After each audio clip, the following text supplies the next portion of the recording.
Hi, good morning, good morning, good morning. How is everyone doing today? How is everyone doing today? Man, how is everyone doing today? This is Gregory Walls coming live to you from Houston, Texas with this inspirational morning walk. It's Gregory Walls with this inspirational morning walk. You see a little change here today. You see I have my little beanie in my head and I have to have a light jacket on because we got a little cold front coming through and we down in the 50s, early 50s this morning. But with a light jacket and the right gear, it's still great to do my walking. It's still nice to do my walking nice and cool. I ain't gotta deal with all the heat. So it's getting there, man. It's getting there. That's the Hunt. Good morning. How are you doing today? How are you doing today? So we're getting Jillian. Good morning. How are you doing? How are you doing, man? You see I got on my beanie today. I was just saying we're getting there, early 50s this morning. So we got a cold front coming through, so we can cool down a lot this week, which is good. By the time the sun get up, we can just be in the 60s, early 70s, which is great weather. So I'm enjoying it. Karen McCann, good morning. How are you doing today? So I'm enjoying the weather here. Enjoying the weather. Cindy Anderson, good morning. How are you doing today? Hope it's beautiful weather wherever you are, like what we're having here. Not too cold, not too hot. Nice weather to be outdoors and enjoy it right now. Nice weather. But anyhow, Renita, good morning. How are you doing today, Renita? I hope all is well where you guys are. All right, so today, guys, I want to talk about a topic here that I was inspired to talk about. Dexter, my big brother, man, how are you doing? Dexter?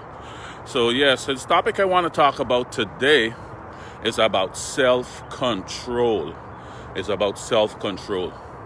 Self-control, man. This is a big one. Thanks, Karen, for watching. This is a big one. Self-control, man. And the Bible didn't pull back, no punches on this one, man. This has a lot. So I'm going to give you is the law of self-control. And I want to say quickly, a person who lacks self-control is usually selfish. And I'm going to explain what I mean by that, right? A person who lacks self-control is selfish. And they ain't got no control over their own spirit. Most of the times, it depends on the situation, they're seeking just a quick justice. Something happened, I retaliate right away and get a quick justice. And where the selfish part comes in, they're not considering all the ramifications of the actions. And if they do quickly what they're thinking about doing, it's Leslie Hope, good morning. How are you doing today? How are you doing, Leslie? And if they do what comes to their mind right away to do, to retaliate and whatever it is quickly, they're not considering the ramifications of the actions, all what goes down with that action that they do, right? So let's jump into a set of scriptures I can give you here. We're not going to dwell on all of them because all of them coming back to the same thing, talking about the same thing, right? The first one, let's talk about Proverbs 19:11. Proverbs 19:11. And like I said, I use the New Living Translation because it breaks stuff down in everyday language, so everybody can understand. It just put it in very simple language. So here what Proverbs 19:11 said. It said, sensible people control their temper. They earn respect by overlooking wrongs. Right? So what I mean, someone did you something, right? Someone did you something that's wrong, right? They're saying sensible people would think about it, say, man, you know what? Okay, he did me this wrong. I could retaliate right away. I'm upset. I could go and punch them. But if I go and punch them now, what's going to happen? I could get charged. I could go to jail. Or I could hit them. I can kill them because I'm so angry. Then I go to jail again. What happened to the people that's depending on me? When I make this quick action and get this job? Or I could go up to them and try to attack them and they in turn hurt me or kill me. again, what happening to the people that's depending on me, right? So the scriptures are saying sensible people, they control the temper and they think, let me look at this stuff before I retaliate, right? And there's other ways I can retaliate and get the same result without, affecting myself and the people who depend on me, right? So that's why we said it's a little selfish when you just want the quick justice. You're just thinking about me. I just thinking about, okay, to hurt me, I got to hurt them back right away, right? And not thinking through it. Let's look at the next quick one. Proverbs 14:29. Proverbs 14:29 said, people with understanding control their anger. You see, it's coming back to the same thing. People with understanding control their anger, but a hot-tempered person shows great foolishness. It said it show great foolishness, right? But you got to guard against now. So let's say you're on the freeway with the people who are driving, right? Someone cut you off, and you're like, you know what? It doesn't worth it. But you got a friend in the car, like, girl, or hey man, how are you gonna do that? If it was me, I would have ride up to them and I would have. Yeah, you know what? You're not me. You're not me. Because I ride up to them and this is how road rage happen. You don't know when you ride up to that person and trying to get them the middle finger and cut them off back. You don't have a clue what's going on in that car. You don't know what type of day that person is having. Remember we talk about that, right? You don't know what type of day that person's having, if they're drunk, if they're high, if somebody just do them something wrong, they have a gun there with them. And you go in and just lose your self-control because they cut you off and you go and get yourself in a whole bunch of trouble. But they have people, might be in the car or friends or something, but man, if that was you, you can't let it go down like that. You can't let it go down. No. Just think before you act, right?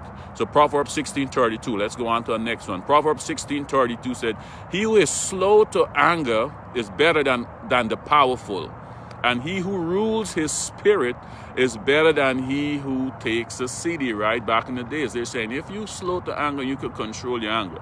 You are better than those big warriors who could go and take a city. Back in the days, they had all this war, these people, kings taking each other territories. They're saying you're better than that mighty warrior if you can control your anger and if you can rule your spirit, right? And don't overlook when they use the word spirit.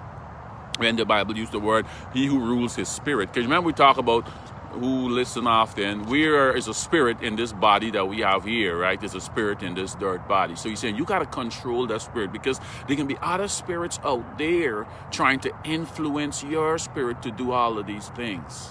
So you got to control your spirit. He's saying control your spirit. And then let's go. Proverbs 25:28.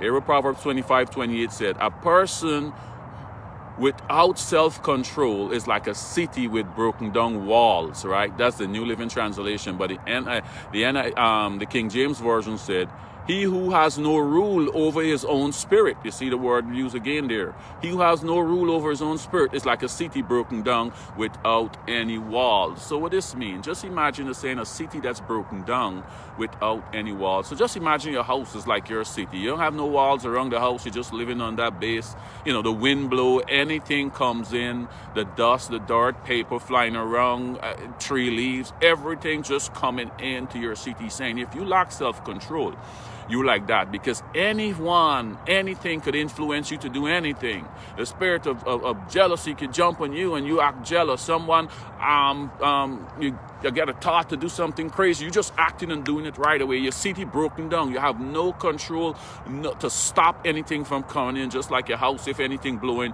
there's no walls, there's no windows that you can close to stop the dirt and dust and the wind from coming in. And that's what it's saying. If you lack self-control, that's what you doing to yourself. You're like a city broken down without any walls. And anything come along, you going with. Anybody could come and tell you, man, girl, look what he did to you. You know what he did to you. You will sit back and take that.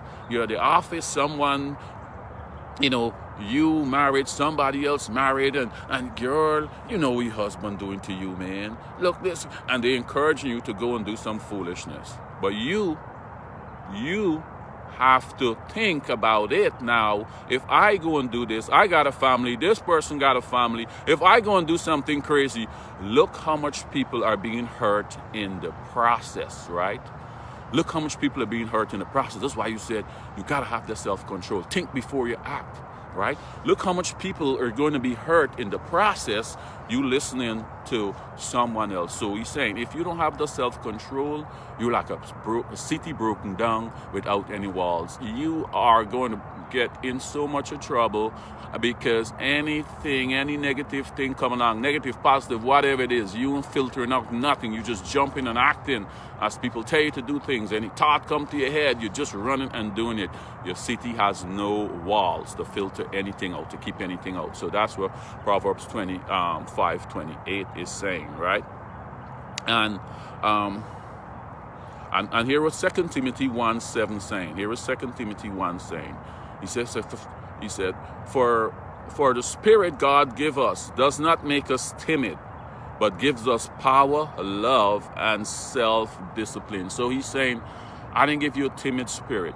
The spirit I give you is power, love, and self-discipline. So if those spirits are influencing your spirit, you can rest assured that's from my army. That's from my army, right? Love and self-discipline, that's from my army. You need to listen to them. I didn't give you the spirit of fear. Some of this translation said, I did not give you the spirit of fear, or in this case it said, not to make us timid. It's the same thing, right? But he's saying, you got self-control already. You just need to exercise it, right? And he's saying there are some decisions that will be really tough for you to make, right?